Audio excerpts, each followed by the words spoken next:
lot of you guys have been seeing my content online, seeing this like successful lifestyle I have, me traveling the world, owning nice cars, all these things. But a lot of you guys don't know my journey, how I got here, who I am, where I'm from. You guys know absolutely nothing about me. So I'm making this video just so you guys can learn about me, learn my journey, and a lot of you guys I know are gonna relate to this. It's gonna open up a lot of your guys' eyes that things are possible. That situation you're in, you're like, I don't think I can make it because I'm from a small town or I'm from here. I got no money.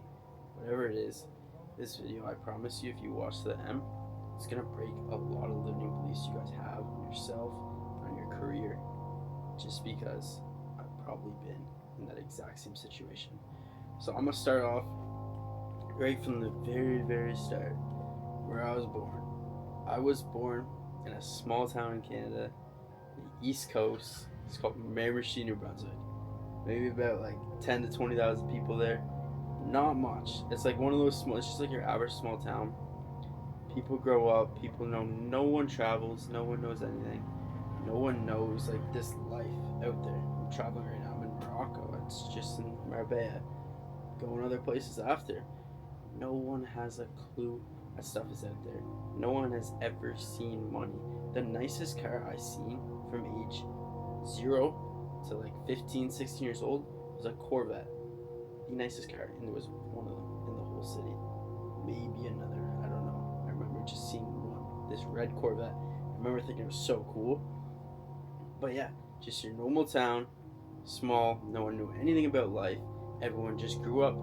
The dudes grew up, went to community college and did trades, became a plumber, HVAC, whatever it was. That was the norm. The odd guy would go to university.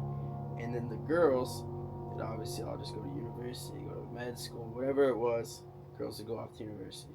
That's how it was. No one questioned it. No one thought otherwise. And then there was me. And I was just different ever since I was a kid. You guys are going to be able to relate to this because obviously you're watching this video. I never even, like, a job has never entered my consciousness my whole life. Never wanted to work a job.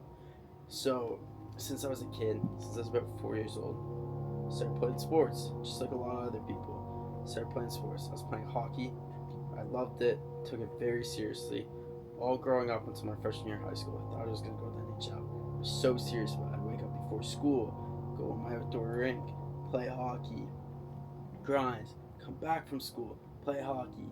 I took it so serious, and all I would think about is hockey. I'd sit there, stick handle every single day for hours. I was in the gym since middle school, like young middle school too, and like I just always had a drive. I always just wanted to be good at something, and I always had like just like a thought in my head that I was going to be successful, and there was no question about it. And at the time, I thought it was sports. At the time, I thought it was hockey. And I just didn't relate to anyone as a kid at all. I couldn't really find, like, sure, I had friends, but I could never find, like, anyone. Even, like, to this day, it's super hard to find people who are exactly like me. But, like, for example, I'd be in, like, grade 6 or, like, grade 7, and, like, people are, like, sneaking out or, like, doing this, doing that. And I used to work out all the time. My parents would tell me, like, calm down, like, slow down, you're young. You don't have to be working out all this much. And I would remember that my parents would go to bed, and I would like sit. This is kind of funny to say, but I remember I used to like sit there and like work out in my bedroom all night, every night, and like they'd walk by and I'd like fake sleep and like this, and this. It just goes to show the drive I had ever since I was a little kid, and that's when I knew obviously I'm made for something different. God put all these thoughts in my head for a reason. I'm obviously gonna do something about it. And like I said, I thought it was sports, I thought it was hockey. I was really good at hockey, and yeah, like I was low-key on a trajectory to play pro. And then I went away to prep school, freshman year of high school, and this is kind of where hockey went downhill. Everything went downhill. Kind of reached like rock bottom, you'd say. So I get to prep school, 14 years old, moved 12 hours away from home to Ontario. Obviously, it's like a little sketchy. I don't even know how to cook. I don't know how to wash my clothes. I don't know anything. I just went there, winged it, went. and got there. It was during COVID, so everything was like a little weird too. I remember, but this is a life changing year. I remember I got there, it was good, year was going good. Hockey, not so good. This is when I started to like just like not like hockey. So we were playing hockey like 7 times in a fucking week, every single day, and I kind of got sick of it. I was like, okay, I'm playing this so much, I don't really like it anymore. This, and that.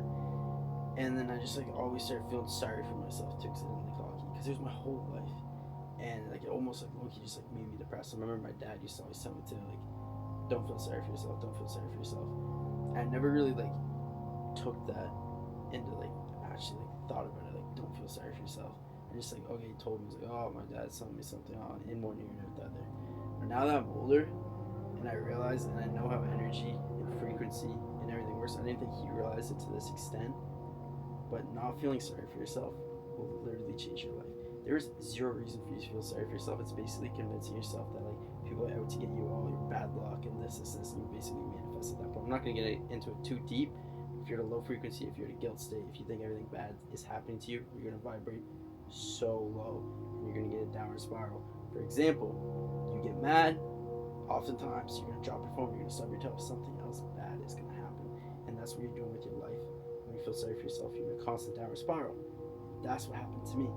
And the reason why it happened is it wasn't just hockey. Hockey, sure, I wasn't doing as good, didn't like it as much, whatever. It's just like a bump in the road, I thought. And then I got to the end of the season, we had a couple months left, and throughout the whole year, I'm not gonna lie, I was low-key hated by employees at a prep school. They just did not like me at all. I kind of, like, I didn't have a huge ego on me.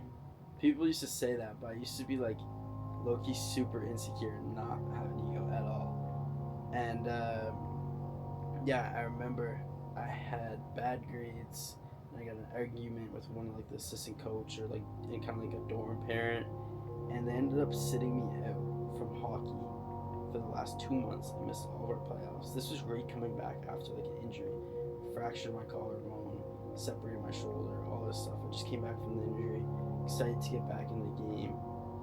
Instantly, they put me in detention. So basically, what I was doing for 2 or 3 months at like 15 years old, bro, I was no hockey, which hockey I paid for, absolutely stupid. So I couldn't play hockey. I was locked in my dorm, so I'd wake up at 7:30, or my school would start at 7:30, end at 7:30. From that 7:30, what I would do is clean the whole school's dishes and mop the floors, and then from there, I'd go to bed. And that's it. I wasn't allowed to leave the building. I had no curfew. I had no free time at all. The only time I could ever go get groceries, the only time I could ever get food was in the morning on weekends, because I had to be back home at 7:30 every single day. So I was stupid, and obviously I'm young, and it like I felt sorry for myself. I was like, it low-key got me depressed. I was like sitting in my room every single day, just like mentally just fried, and that's when I felt lost. Like I didn't know what to do at all. And I remember like the day that just like switched every single thing was the day that the owner of the school, or like I think she might have been the owner, like the owner to the principal. I'm pretty sure she was the owner. She's a prick. I just hated all guys. She was like a libtard girl. But yeah, she brought me into her office and she was just ripping on me. She's like, from the day I seen you, like just the way you keep your head up, like I don't like you at all. Like you walk around the school like you own this place. And then she was, and I was just like young. I'm like saying, what are you saying? And she just kept ripping on me. I remember I have a video of this somewhere. I don't think it's on my phone anymore because like I don't know, got new phones, disappeared. But I remember I recorded this whole thing in my pocket. I don't even know why, because I knew she was gonna say something dumb. Because she would always say like the most like radical shit to me, and then she starts rambling on. She's like, she didn't like my dad either, because she used to call my dad and complain about me, and my dad would laugh at her and like hang out because he didn't care at all. Like, he's like, that has nothing to do with me. And yeah, so basically she starts going on. She's like, you're never going to be anything in your life, you or your father. You're never going to be successful, this, and this. Like, you will achieve absolutely nothing. And she was so set on that I was going to be no one. I wasn't going to be able to do anything with my life. Nothing. And that moment just flipped like a switch in me. I was like, so mad because it's all kind of like came in with hockey. I was so mad at hockey. I was so mad at the school. I was so mad at her, and I just wanted to do something else. I was like, fuck this girl. I barely knew what sports cars were then. I was like, fuck this girl. I'm gonna pull up to the school in Lambo. That was my goal. I remember all I was thinking. I wasn't even like thinking into business. That like this was the exact second she told me that. Remember, I was like Lambo, coming back to Ontario and pulling up to this prep school, and now I have a Porsche. Basically the same thing. I haven't pulled up to the school yet, but I really want to because it's been like a life goal of mine. And that was like the driver, and that's what really like changed my life. And I remember that night. That was when I started watching YouTube videos about business and self-improvement and all these things. And I remember Iman Godzi and like all these guys. And this is when I started to try to like drop ship my freshman year of high school. So drop ship was actually like kind of decent then, but made zero money. Tried drop, and then throughout, this is kind of like my journey of business. That's when I started. I still kept playing hockey though, but I didn't take it serious. Played AAA my grade 10 year. And then from there I just played high school. But this is when I started thinking business. And for the next like 3-4 years, all I would do every single day without fail is watch videos about business, watch videos about mindset, whatever it was. I used to watch it all the time for hours on hours of end. And you think, oh, 3 years of watching all these videos, thousands of hours built up for just knowledge. Oh, you'd be successful. I didn't make a dime, not a single dime. That whole time, I was so bad with procrastination, so bad with finishing what I started. I just couldn't do it. Every single time I'd start a dropshipping store, I'd build out like whole AI, like websites and like chatbots and all these things, and I never did anything with it. The only thing I actually made a little bit of money off of was crypto, but I never pocketed a penny. Made money, lost it. Made money, lost it. Made money, lost it all. Done. Never touched it again. But yeah, every single business model, I'd basically build out the whole thing, get to the point of selling it, and I wouldn't do it because I had a procrastination issue. And I'd always find the easy way out. I'd come to like maybe a little bit of a problem. Okay, this is the hard part. I have to do. Oh, now I actually have to cold call people. Now I actually have to reach out to people. And I'm like, okay, well, if I have to do this, maybe this business is better for me. And I would actually convince myself that this other business was better for me, even though if I did SMMA or drop shipping when it was good way back in the day, I could have made millions before I graduated high school. I could have made a lot of money, but I had a limiting belief.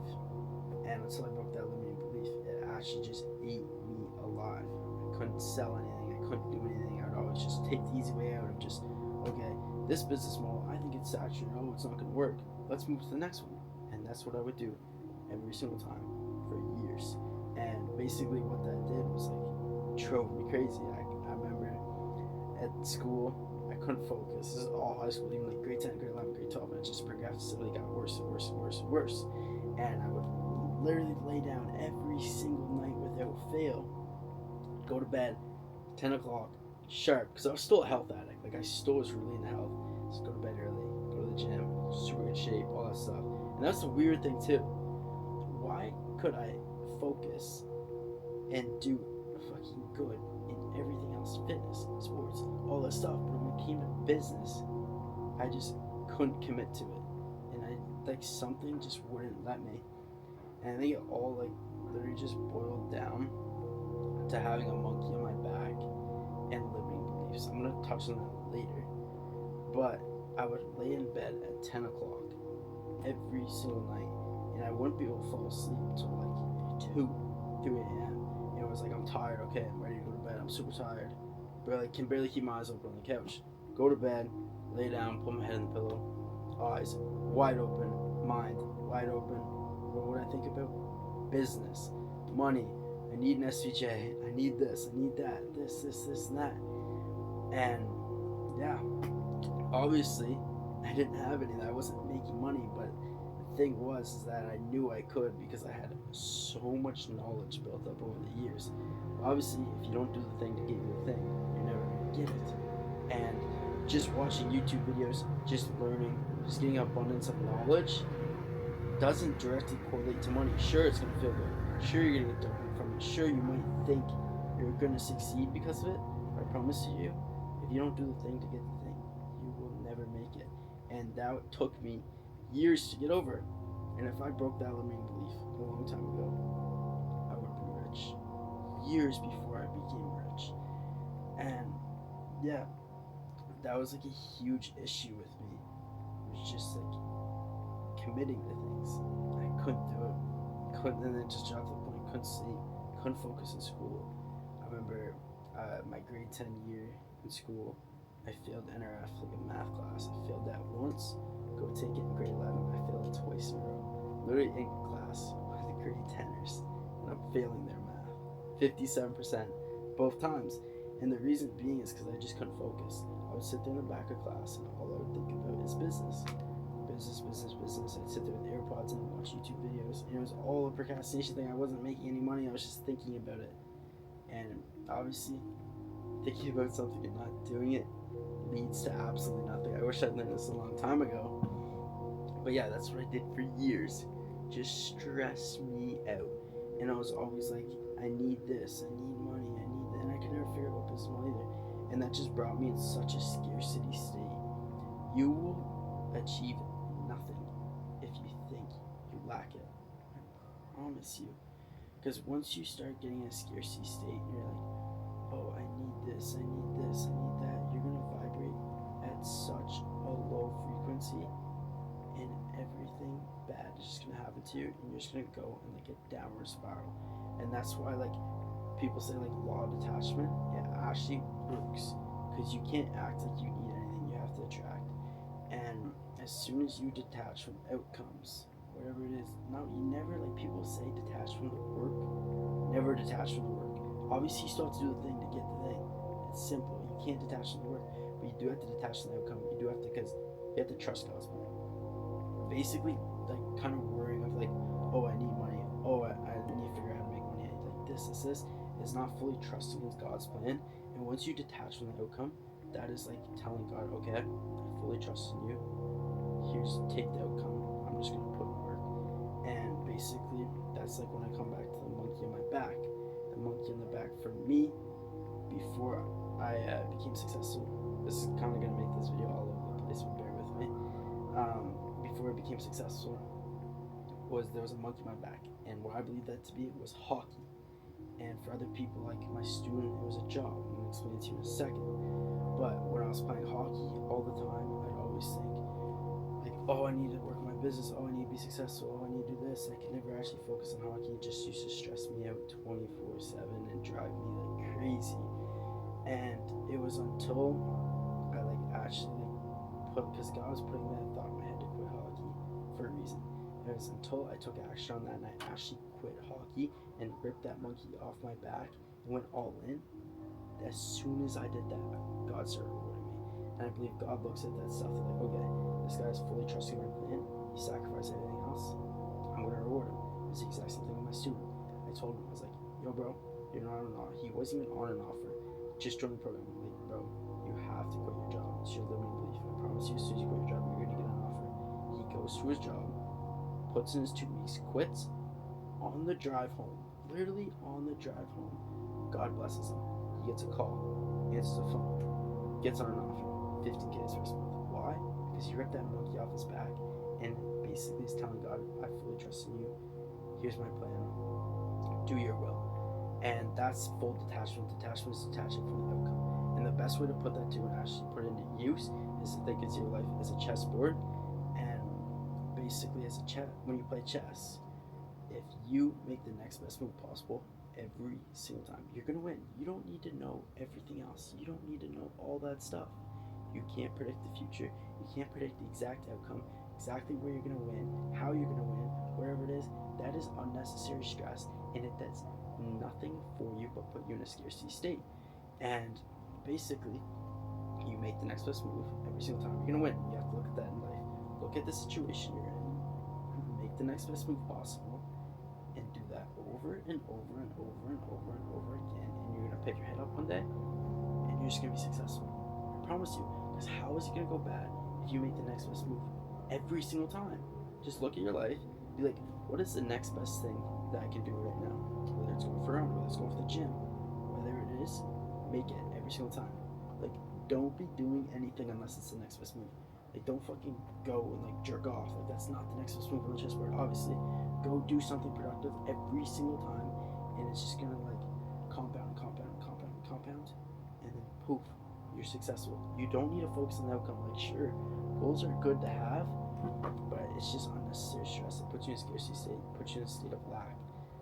But yeah, I went really off topic there. But back to the point, where was I?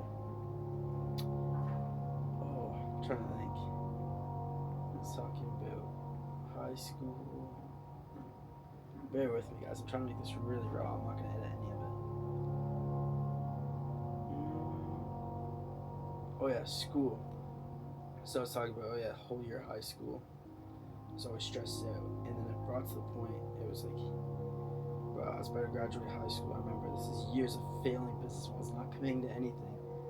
And throughout this time too, like throughout high school, I was always trying to figure out what business I actually wanted to do, because obviously I was hopping everywhere. I used to talk to my dad about it, and I'd be like, I don't know what business. Oh, the mic's not even on. I don't even know if you guys can hear me right now. My mic's not on. But I never knew what business I wanted to do.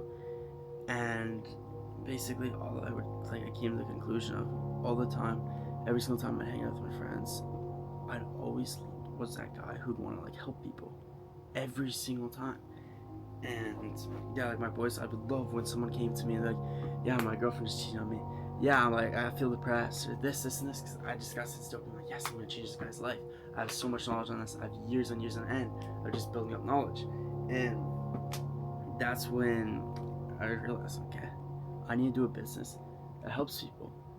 But I had no idea on what business that helps people that's actually gonna make me money. So basically, I came across this business one day. It's about to graduate high school. It's called high ticket sales.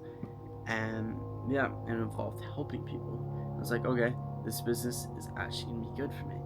And yeah, I joined a mentorship, spent my last penny on it. I had like $60 left in my bank account, I remember. Very little money. Risked it all. I was like, okay, I'm going all in or nothing. If this doesn't work, quit online business. We're gonna go to school next year. And I was like, fuck it, let's go all in. And yeah, the rest was history. Started making money, obviously. Now I'm traveling the world, truly living my best life. And yeah, I just couldn't be more grateful. And I'm beyond blessed for where I am now. And I hope you guys related a lot to what I said, and you guys realize that you can achieve everything I have. Maybe the journey did take 4 years for me, but I promise you, it only takes a couple months. You just need to break those limiting beliefs, take those monkeys off your back, go all in, and you will succeed. Yeah. God bless you all.